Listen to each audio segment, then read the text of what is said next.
নমস্কার বন্ধুরা, এখন তো ঠেকুয়ার সিজন। তো সবাই ঠেকুয়া বানাবে, আমিও ঠেকুয়া বানালাম। 2 কাপ আটা নিয়েছি আর 1 কাপ সুজি নিয়েছি। নারকেলগুলো ছোট ছোট করে কেটে নিয়েছি, কিশমিশও ছোট ছোট করে কেটে নিয়েছি। আর 1 কাপ চিনি নিলাম, চিনিটাকে মিক্সিতে গুঁড়ো করে নেব। দিলাম আর 3 চামচ গোটা চিনি এর মধ্যে মিশিয়ে দেব। এবার সব শুকনো উপকরণগুলো একসাথে মিশিয়ে নিব আর সাদা তেল দিয়ে ময়ম মাখিয়ে নেব।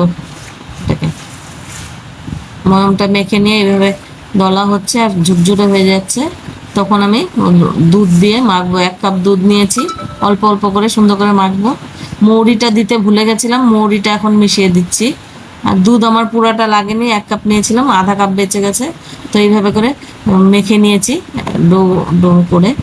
এবার এখান থেকে অল্প অল্প লেচি কেটে নিয়ে হাতের মধ্যে এভাবে গোল করে চ্যাপটা করে করে নিব। নিয়ে আমার এইটা দিয়ে আমি একটা ডিজাইন করে নিচ্ছি এভাবে।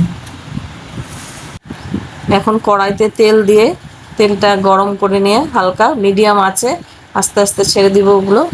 1 পিঠ ভাজা হয়ে গেলে আস্তে করে উল্টে উল্টে একদম লো আঁচে এগুলোকে লাল লাল করে ভেজে তুলব। উঠেছে, ডিজাইন ডিজাইন করেছিলাম, ওগুলো ডিজাইনগুলো উঠেছে সুন্দরভাবে।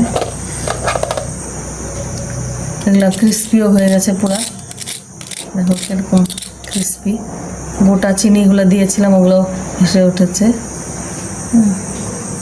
করে আমি একটা ভেঙে দেখাচ্ছি। শক্ত সুন্দর, ভিতরটাও ভাজা হয়ে গেছে, খেতে দারুণ টেস্টি হয়েছে। ঠেকুয়াগুলো খেতে খুব খাস্তা হয়েছে। তো ভিডিওটি ভালো লাগলে লাইক আর শেয়ার, চ্যানেলটিকে সাবস্ক্রাইব করার অনুরোধ রইল।